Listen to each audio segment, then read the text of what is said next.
Bonsoir, bonsoir, bonjour. C'est Congo News 24. Bande Konanga, comme toujours, avant de commencer notre émission, nous disons merci à Dieu. Nous disons merci à nos chers abonnés et téléspectateurs qui nous suivent partout dans le monde entier et en RDC. Bande Konanga, soyez les bienvenus. À la une, débat Bande Konanga sur recensement, union sacrée pour et Lamuka contre. Bande ko débat eza somo tokoyoka discussion bokoyoka oyo Lamuka bazoloba bokoyo balobi ke eza glissement parce que élection eza na 2023 alors so balimba sa recensement ekoleka badele wana nyonso. Bande ko eza somo na émission oyo donc tozala connecté élection 2023. Deuxième point, chers téléspectateurs, et Yindi, Bandeko, vice-ministre, ministre de la fonction publique, Liao, Jean-Pierre Liao, a Yindi ici. Bandeko, il a dit ici, mafia, doublon, dont Yokakado Kimila, agent fictif, Bandeko na kati ya fonction publique, ya kotika boye, ayo kuta dernier de mafia.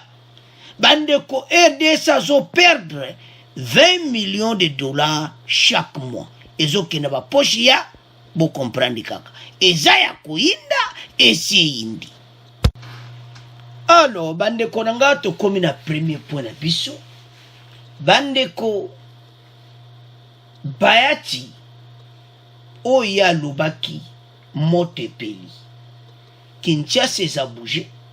Alors esengaki baya na plateau peuple ayoka bandeko eza somo donc débat oyo kaka live bandeko bokoyolanda na côté ya IDPS tokoyoka na côté union sacrée tokoyoka Dr Léon Mukibai et de l'autre côté ya Lamuka bandeko bokoyoka batomboki na ndenge ya moketi Lamuka za contre lobiko za la glissement IDPS, Union sacrée, Balobi, et locomo d'abord, et cause à la coup de taux, donc, c'est normal, n'est qu'à Premier ministre Samalobaki, qu'il faut recensement, et ça qu'à pour l'élection, bah expliquer l'importance à recensement.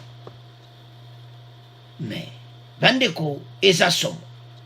Élection 2022, Bayati Lukwebo propose au préalable un recensement général de la population. Titre à Mounene Yangouan. Bako bandana na élection locale. Tant wekozo. Bandeko, tant weko banda. Bamo bako mona. Après bako lubakyo eza glissement. Non. El bandeko côté la bango de epesi mobula kusakana te boko yoka toko tiela bilo donc eza débat ouvert do batu penda donc oyoka batu batomboki na ndenga mukiti.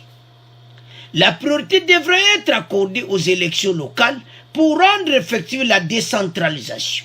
À cet effet, la CENI est appelée à présenter un calendrier qui privilégie ces élections, a déclaré le président du Sénat. Modeste Bayati Lukwebo mardi dernier lorsqu'il dressait l'état des lieux de la nation sur le plan politique et sécuritaire. Il souhaite également l'organisation du recensement général de la population comme préalable aux élections générales de 2023. Bandeko tango Bayati a lobby et zabon. Donc soko lingite na évité. Bokoyo kande ba kotomboka mais bana choati. Recensement katami il fait salama avant élection et pessimo boulot balobi cause à condition oui il dépêche mais balobi on cause à la condition mais présent Sénat a yebi pourquoi lobby yango parce que recensement est ça important. Bandeko peut-être vous connaissez peut-être vous ne connaissez pas recensement est ça pour l'élection mais sunga kamakasi. Mais recensement est pour aider le développement Yamboka. Sans recensement, ce pays ne sera jamais développé. Et là, on a mon cas sans pouvoir, mais sans recensement, mboka oyeko développer. Et c'est important, bayeba entité na entité, nombre de population bazala côté wana, et puis parce qu'avant même à placer usine, place donc centre commercial, makambo na tout batala katou. Mais tout cela, il faut recensement ezala. Pour bayeba, bazana ba donner moko propre. Bandeko, eza somo. Parce que boko yoka, parce que c'est kuinda une mission. Pourtant ko tokawa, bandeko eza somo. Le président de la Chambre haute du Parlement recommande aussi au gouvernement de dégager des moyens conséquents pour l'organisation effective de ces élections. Donc, date kolekati, il faut que kaka date. Alors, tokoyoka docteur Léon Mubikai, yende waza délégué d'un côté Union Sacrée IDPS, et de l'autre côté, Blanchard Mongomba, secrétaire général du parti Nouvel Élan, parti membre de la Mouka, bango côté na bango, ba pesiye ayakulu. Alors, bandeko, eza somo. Alors, toko banda, toyoka, nano, docteur Léon Mubika. Après, toyako yoka, la Mouka. Docteur Léon Mubika, je rappelle que vous êtes député national et président du groupe parlementaire UDPS allié à l'Assemblée nationale. L'UDPS, c'est un parti membre de l'Union sacrée de la nation. Et vous n'êtes pas le porte-parole de Modeste Basilou Kwebo, mais à votre avis, quelles pourraient être les motivations du président du Sénat en faisant ces différentes propositions? Non, je ne sais pas ce qu'il a mis, ça n'engage que lui-même parce que moi personnellement et aussi la vie de mon parti, nous sommes pour aller aux élections en 2023 et nous n'avons pas dit que le recensement pouvait être un préalable pour les élections. En fait, on doit rester quand même intellectuel dans ce que nous sommes en train et rester constant aussi dans ce que nous sommes en train de dire. Quand vous lisez le mot recensement, vous ne trouverez jamais que c'est un préalable pour aller aux élections. Moi, je pense qu'il y a la révision du fichier électoral qui est plus important. Le recensement, il faut que nous le sachions, le recensement n'est pas pour les élections, mais le recensement pour développer tout pays, on doit passer par le recensement. Le recensement peut nous aider à savoir, ce n'est pas seulement le nombre des gens, mais il y a plusieurs éléments, plusieurs caractéristiques dans la population et vous ne pouvez pas concevoir le développement sans passer par les recensements. On peut savoir par exemple combien d'habitants et par structure de santé, et on peut venir implanter une structure de santé, combien d'habitants on doit avoir pour une école. Donc le recensement est plus important. Et dans un pays comme le nôtre, c'est très dangereux de lier le recensement aux élections, parce que ça peut vous prendre 3-4 ans. Il faut que nous passions aux élections avec le fichier électoral. Mais là aussi, il y a à dire, le fichier électoral, en soi, ce n'est pas un fichier révisé comme ça a été dans le passé. Il faut que ça inspire la confiance.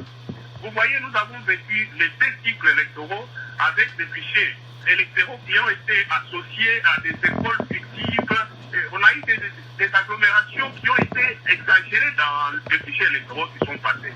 Donc nous devons avoir d'abord en tête qu'on doit avoir les gens responsables qui ne doivent pas favoriser leur communauté pour avoir le nombre de députés plus élevé que les autres.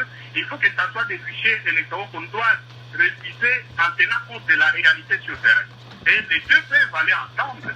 Si on termine avec la révision du fichier électoral, nous pouvons aller aux élections en attendant. Le recensement continue. Le recensement a beaucoup d'éléments qui doivent nous aider pour le développement de notre pays. Docteur Léon Moubikai, vous dites que le recensement est important et c'est un point de vue qui est partagé par beaucoup de gens, mais la grande difficulté ici, c'est qu'il y a des divergences au sujet de l'opportunité ou pas de le faire pour le moment, et parce que face à cette proposition, beaucoup d'observateurs ont dénoncé la tentative d'un éventuel glissement. Et pour prévenir cela, le président de la CENI avait proposé qu'on mette l'accent sur l'actualisation, n'est-ce pas, du fichier électoral, parce que cela nous permettra, n'est-ce pas, de tenir ces élections dans les délais constitutionnels. C'est seulement après que l'on peut faire ces recensements. Moi, je pense que ça dépend de nos moyens, parce qu'aujourd'hui, on peut aller avec les deux. On ne fait rien. On peut aller avec les recensements et en même temps, on révise les fichiers électoraux qui n'a qu'un seul objectif, les élections. Alors que le recensement, comme je l'ai dit, a plusieurs objectifs pour le développement du pays. Alors, dans ce sens-là, je ne vois pas pourquoi on peut les scinder. On peut aller avec le deux à la fois, mais dès que le fichier électoral est en ordre, nous passons aux élections. Je ne vois pas comment les recensements doivent être préalables pour les élections. Non. Je pense qu'il faut dissocier les deux. Il faut dissocier la politique de la réalité sur le terrain pour notre développement. Voilà pour moi ce que je pense. Je lui donne aussi raison sur le plan, par exemple, que le gouvernement disponibilise les moyens. Je suis d'accord avec le gouvernement a disponibilisé les moyens pour que nous puissions organiser ces élections dans un délai constitutionnel. Nous devons respecter les délais constitutionnels. C'est notre constitution, nous devons la respecter. La priorité. Alors, bande koranga tolandi biso nyonso wana. Recensement général de la population. Bandeko tolandi biso nyonso. Dr Léon Mubikai a expliqué clairement que yango nyonso mibale bakoko sala yango. Et ça problème te. Avant l'élection, batie ba moyen en jeu et que ça la mais ça peut prendre du temps. Et cause attend yoka ndeko moi ko benga ko expliquer. Toko yoka congolais moi ko benga na émission akotuna question wana. Bande ko za somo na émission. Alors, union sacrée bazomona ke bako sala yango avant élection.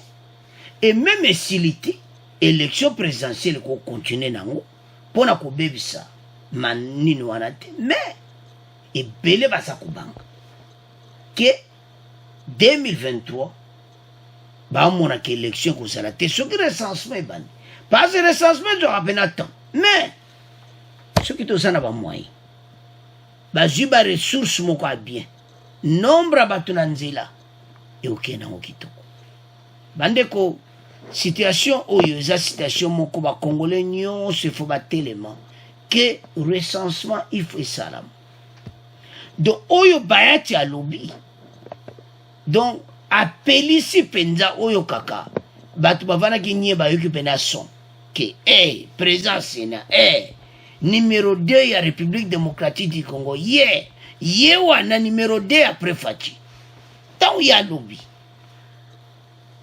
et ça mon boulot yango zomona kota la mukado wa mon kaka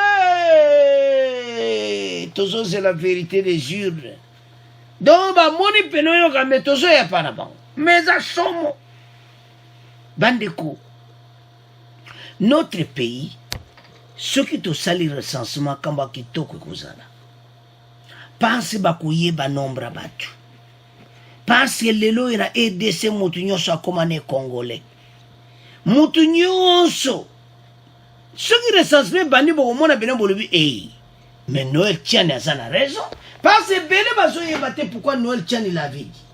Noël Tchani avait toutes les données azana ba données nyonso avant même à côté de loi à Congolité que père et mère congolais ayebi parce qu'il y a plusieurs de nos compatriotes voisins ba kota na kata RDC ba balabala bande konabiso alors mélanger rwandais congolais burundais congolais ougandais donc c'est un mélange alors tout cela est créé makambo alors sozo mona ke bateau tout bazo boya recensement botala ba parce que ça somo pourquoi bozo boya botala mboka recensement coûte ko aider ko identifier bateau et c'est mon oiseau originaire d'où sans recensement développement mboka kozala kitoko. Donc, c'est vraiment important. Alors, Dr Léon Mubikai a dit que, et sa question, il y a que, et ça le préalable des élections, et ça pour la bonne côté. Et ça que recensement, c'est très, très important.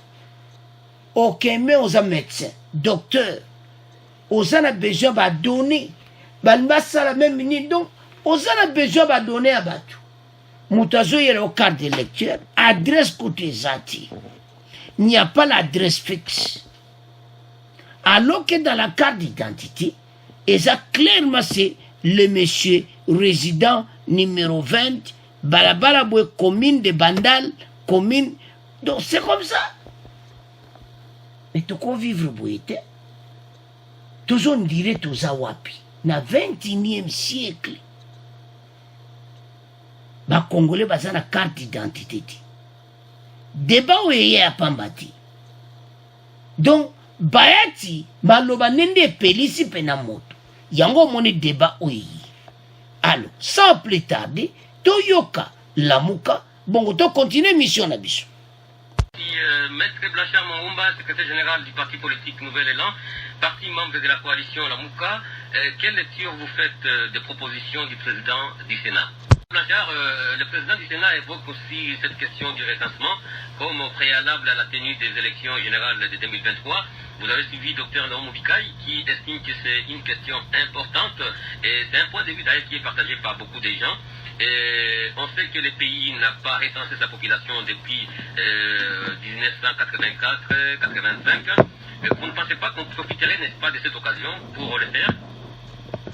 Nous disons que la question du recensement, ce n'est pas une question liée à la question des élections qui est prévue en principe en 2023 dans notre pays. Si vraiment nous pensons que nous devons aller au recensement, c'est une question qui doit concerner tout le peuple congolais et cette question doit être hors question électorale, ça doit être débattu parce qu'aujourd'hui, pendant que nous parlons élection, lorsqu'on cherche à nous ouvrir cette boîte à Pandore du recensement, c'est parce qu'on veut nous amener dans la logique telle que nous l'avions vu, mais si Chilombo allait faire signer le contrat avec le Rwanda, donc on veut nous amener les Rwandais ici pour qu'ils viennent participer aux élections de 2023, comme ça ils vont nous dire que voilà, dans la partie est du pays, il y a telle situation ou telle autre. Non, nous estimons, cher Guy Maté, que l'on doit éviter la diversion. Donc ici, c'est vrai que le recensement est une question importante, mais nous ne devons pas confondre les choses. Si vraiment les gens pensent qu'il fallait ou il faut aller au recensement, acceptons volontiers d'aller aux élections et lorsque nous aurons un pouvoir légitime qui sera mis en place, en tout cas la première année déjà, ces pouvoirs-là, nous allons nous mettre d'accord pour que le pouvoir pose cette question du recensement sur la table de manière à ce que ce soit débattu pour que cela ne constitue pas un blocage pour les élections à venir, que cela soit débattu en cours d'une législature, comme ça les techniciens vont nous donner les timings que ça prendra, les moyens que ça va coûter, parce que c'est le peuple qui va supporter cela. Nous ne pouvons pas faire comme si ça dépendait de la volonté d'une seule personne ou d'un seul pouvoir. Donc c'est une question de Congolais et ça doit être débattu en toute responsabilité, en tenant compte de toutes les spécificités sur le plan de finances, sur le plan du timing et même sur le plan sécuritaire. Alors, bande konanga to landi wana Blanchard Mongomba oya Lamuka Nouvel Élan. Alors, bango selo bango na Lamuka balingi recensement. C'est grave. Recensement soko ezate développement ya mboka. Problème na bango ezaki bazu bayebi ke jwaka temps bazo mona ke élection ekoko zalate na 2022. Donc c'est clair. Mais bokoyoka mutu munde koma ko benga wana après intervention ya Blanchard Mongomba. Bokoyoka nende kona koloba. Bande ko recensement c'est très important. Mais je m'étonne que bakomo ba Rwanda, bakoya mais Rwanda n'a rien à voir avec makambo recensement na biso bango kutunde bazo linga yango te. Parce qu'il y a trop des infiltrés rwandais en RDC. Ou on a de côté, Monsieur Mongomba. Donc, ce n'est pas possible. Au col, le bateau que voilà, non, non. c'est pour cela tout le monde toujours lamuka bah on va proposer comme tout le donc c'est à peu près confusion parce que bah Rwandais bah on va éviter recensement de kubuka bah on makolo il y a trop des infiltrés soi-disant congolais mais il est rwandais avant la RDC donc position côté à Rwanda la sakate do ba mi kota na kati ya ba bandeko ba kota partout. Alors il est temps d'identifier tout le monde. Donc tous ceux comprendre pourquoi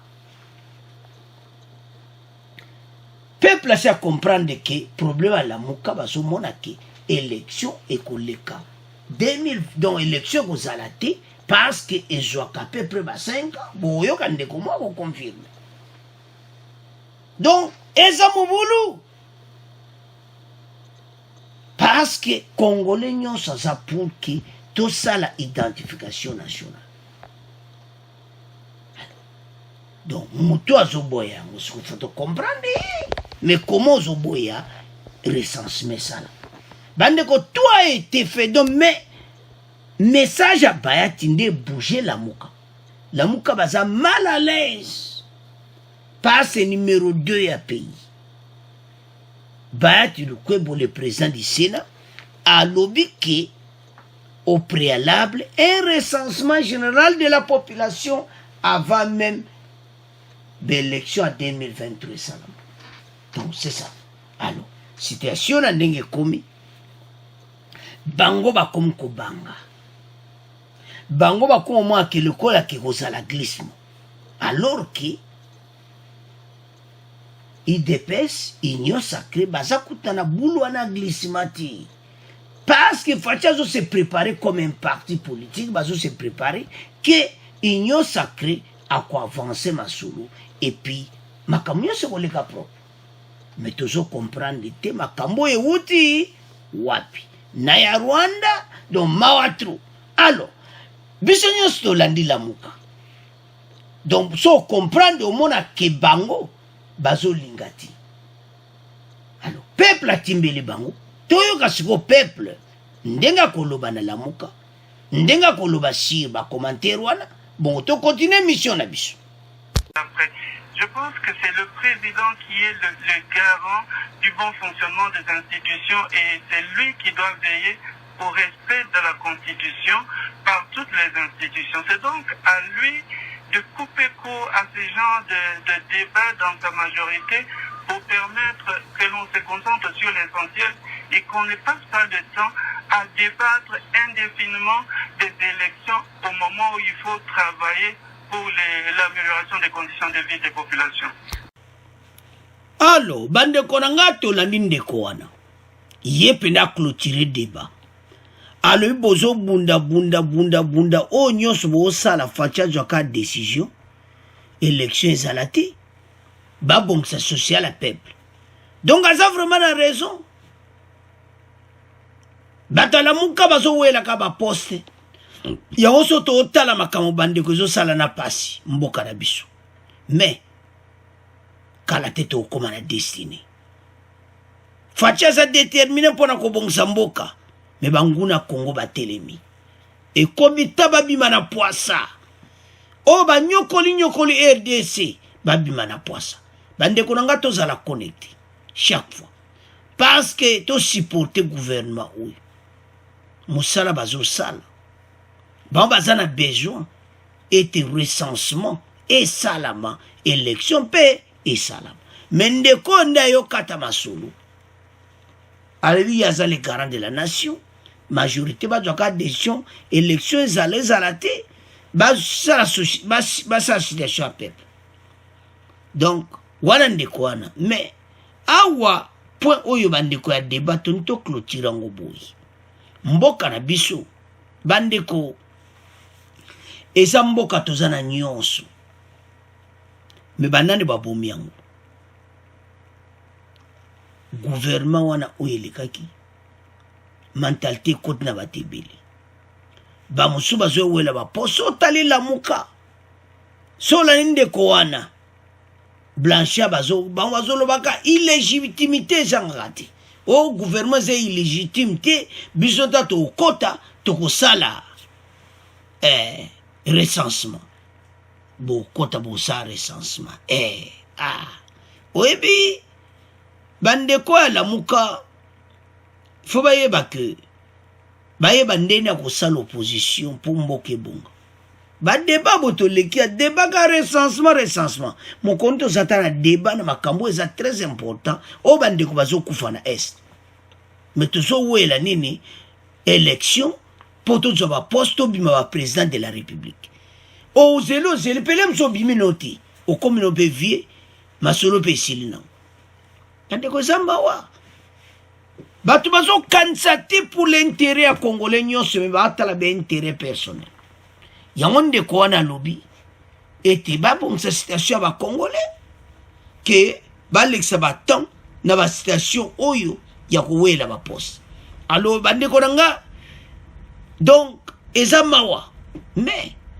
tous à l'ensemble pour toi avancer mboka oyo ezamboka na biso congolais nyonso atelema to telema biso nyonso et comme temps oyo biso nyonso tosala pona mboka congolais nyonso afungoli miso asala pour l'intérêt du pays parce que banguna Congo batelemi na ndenga mukiti donc ezosala mawa mais mboka na biso nzambe alingaka ekobonga kande tozomona boye biso moto okoma na l'air moto bi mais mboka na biso ko oui mboka na biso etelemi pe moto nyonso amoni yango pe aluli mboka na biso bandeko makama recensement oyo eza vraiment important mais bo bazo wela kaka bele bango bazo wela kaka élection ezala recensement ko l'exalaire congolais na possède identité tous ba nomade dans notre propre pays alors bande koranga to komo tika premier point na bino to komo kena deuxième point alors bande koranga to komi na fonction publique bande ko mayuya mafia donc mawatru alors boyebi ke gouvernement ba guerrier Jean-Pierre Liao ayindisi mafia agent fictif à la fonction publique. Fonction publique, des doublons, des cumulants, des agents fictifs font perdre à l'État au moins 20 millions de dollars. Bandeko, Jean-Pierre Liao, Azamuta FCC, mais apane ko funda batu oyo. Parce que banan bachati batu wana bata PPRD. Pendant des vingtaines d'années, ma yue le kaka. Yabo mona ka peuple aza ko souffrir. Tozana ba ministre moko mabe. Totiana ministre azaki avant yi. O azaki na fonction publique. Pourquoi lo baki amote? Parce que yi moko pasa na kati ya masolo. Ezama wabande konanga komona ete pays mbongo neti 240 millions. Il fallait aider ba Congolais. Mais mbongo wane kene ba poche ya batu. Ezo sala pasi bande konangai. Notre beau pays. Batu kaka koyiba do mawa.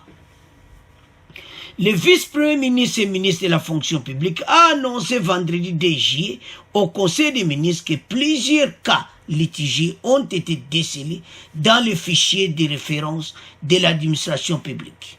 Il s'agit entre autres des cas de doublons, de cumulats, d'agents fictifs et d'autres détenteurs de faux matricules qui font perdre du trésor public au moins 20 millions par mois, environ 240 millions de dollars mbula mobimba. Bande kweza pasi. Soko tali mboka na biso, yango zo mona peuple azo souffrir. Bambongo zo kenda ba poche ya ba individu. Bon imagine que ya koti wana kalate, akuti mayuya oye banda kala. Donc chaque année, bande kweza pasi. En tout cas, mboka na biso nzamba alingi yango. Alingeta leke kuna mona ki yango te. Alors, ministre yemo yo découvrir la volonté ya kozala congolais, la volonté ya ko travailler pour l'union sacrée pour le peuple. Alors, ayo sa fachi. Quelle joie! Fachi mais oyo kaba combattant na kati ya musalo yo ka gouvernement bagiri. Eza pasi bande konanga. Batu bazo sala ba doublon de kimilado ba fo ba doso kaka mafia au sein ya fonction publique. Donc un groupe d'individus ba sala ba mafia na bango.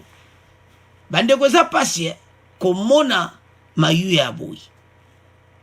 Alors que le peuple congolais a souffert. C'est ce qu'indique le compte rendu du Conseil des ministres lu par Patrick Mouyaya Katimbe, ministre de la Communication et Médias. Alors, ils n'ont pas si bande konangai. Mboka na biso zo kende wapi. Bamiibi partout. Chaque jour, mbongo bungi. Bamayuya oye banda kalalera PPRD. Les lotaires. Bon comprendre que 20 millions par mois, ils ont kende poche à bateau. Donc 240 millions de dollars chaque année. Et banda quand? Tunanga, tutuna. Et banda quand? Donc, 20 ans pouvoir, 20 ans koyiba. Bande ko leki na conseil de ministres, et belé bande ko so bas batalaki, mais ato ko loba vérité. Toni ko présenter bino, yango botanga. Bokepe na réseaux sociaux batu batangi. Eza mawa. Alors, sans plus tarder, Tolanda Patrick Mouyaya, ndenga publié kiango, bon, to continue mission na biso. Formation. Intervenant dans ce cadre, le vice-premier ministre, ministre de la fonction publique, modernisation de l'administration et innovation du service public, a livré au Conseil de ministres des informations portant sur le point ci-après. 1. La maîtrise des effectifs et la masse salariale. 2. Le mouvement du personnel au sein de l'administration publique. 3. La modernisation de l'administration publique. 4. Les rajeunissements et la mise à la retraite. S'agissant de la maîtrise des effectifs, le vice-premier ministre, ministre de la fonction publique, a annoncé au Conseil que plusieurs cas litigieux ont été décelés dans les fichiers de référence de l'administration publique.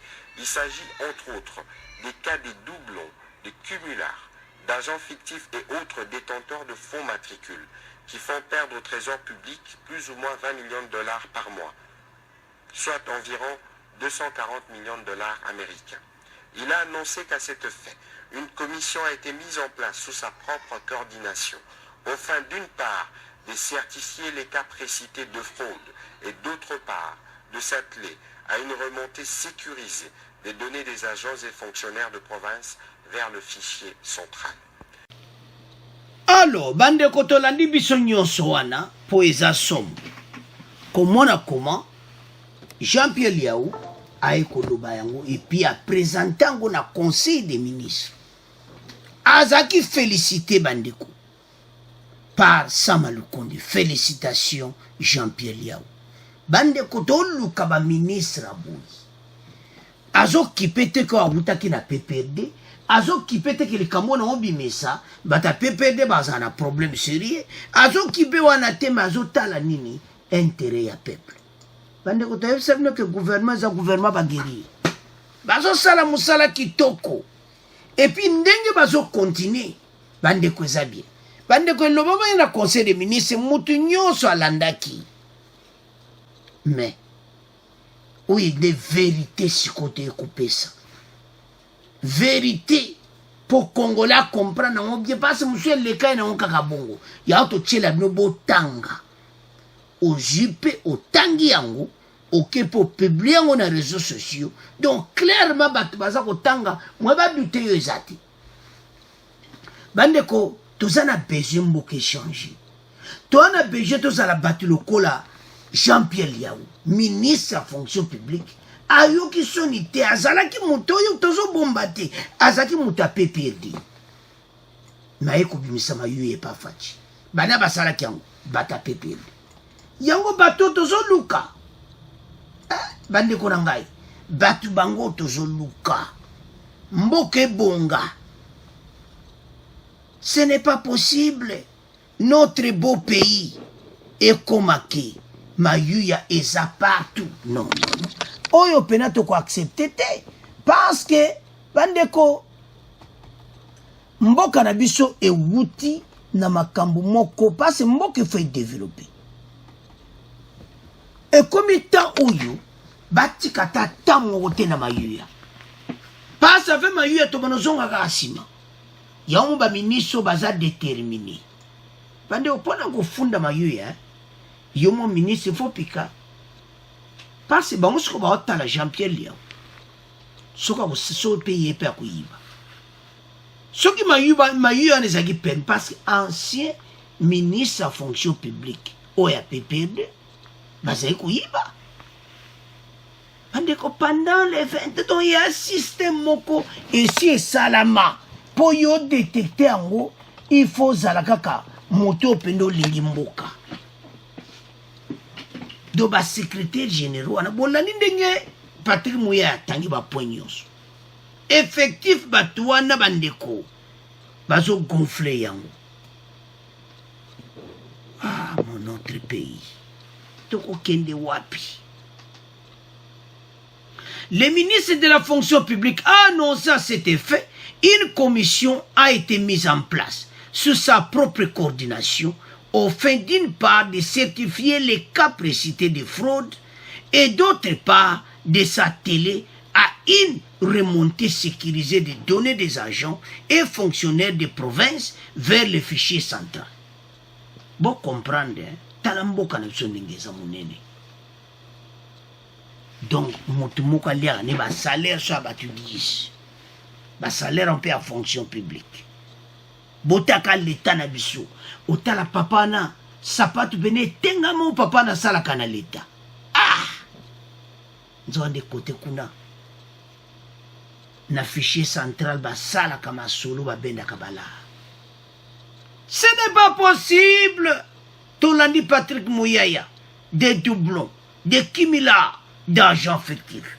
Faut perdre à l'État au moins 20 millions de dollars par mois, 240 millions de dollars. Botan 240 millions. Alors, bande konanga zamawa. Comment la situation ya boy? Comment ba agent fictif ba tondi na kati ya fonction publique. Mbonga l'État et comme nango ba mbonga batu. Donc, bata PPRD basala un système. So kangi bango koto bazala système. Donc, ba yebi comment. C'est pour cela son tolanda ki bango. Chef bazolo bakio la banque centrale les a saigné. Mais bango moto bazo sala yango saigné. Parce que yiba ya boy. Bandeko mboka na biso mawa. Notre beau pays nazo kelangona mawa. Son atali comment mboka ezaki dirigé. Donc otali pays au lobi non. Pays ezaki na oyo kaka pays se kufaki nango. Mbongo ezate na banque centrale. Na le donc les ka bazolo na pouvoir, ils ont tout bayibi. Donc gouvernement ya mona politique kaka po bayiba. C'est toujours comprendre makambo. Bande ko zo sala passe attaque congolais.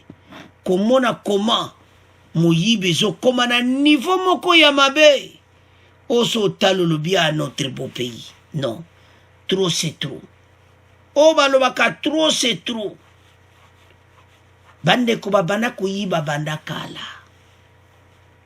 Donc mboka oyo pena donc zoka ba détruisa nyonso notre beau pays. Mais facha ekubongisa mboka.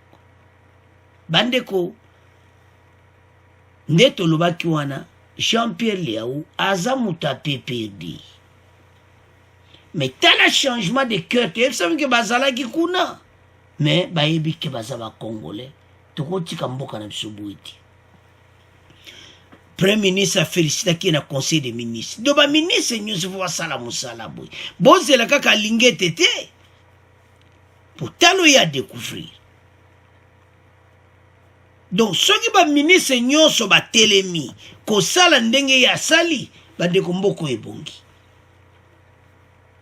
Donc na kati ya administration publique na biso basala un système donc eza connecté lebo kolanda source yango mona mpenda donc na bato wana baoyoka ba grand tête ya PPRD bazala kati ya masolo.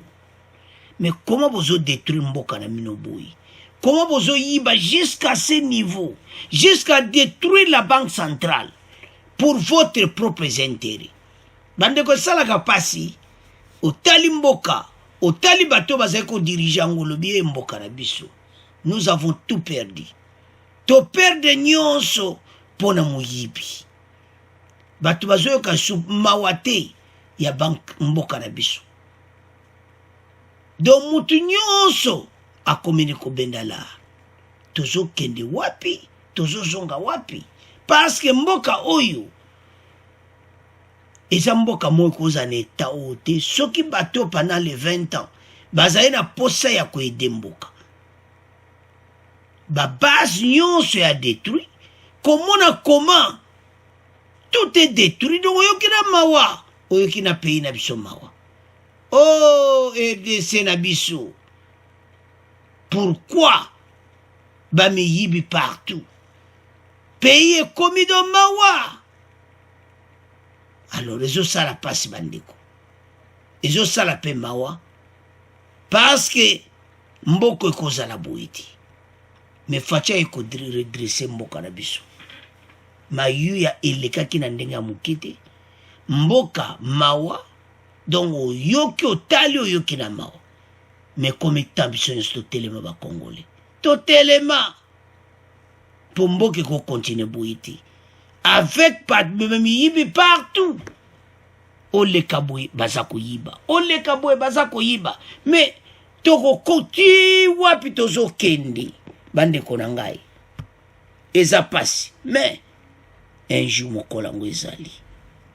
Et comme tant oyo Congola mona clair. To souffrira trop na mboka na biso. Alors, bande konangai tous à la biso ensemble to soutenir mboka oyo. Parce que taga muiba bubashi 240 millions de dollars et les qui n'a pas poche à bateau. Entre ta peuple côté à souffrir. Yango zomona pendant plusieurs d'années tozana mbongo te. Bambongo qui n'a pas poche à bateau. Donc Congolais ont continué à souffrir alors que bambongo il faisait na et sungamboka.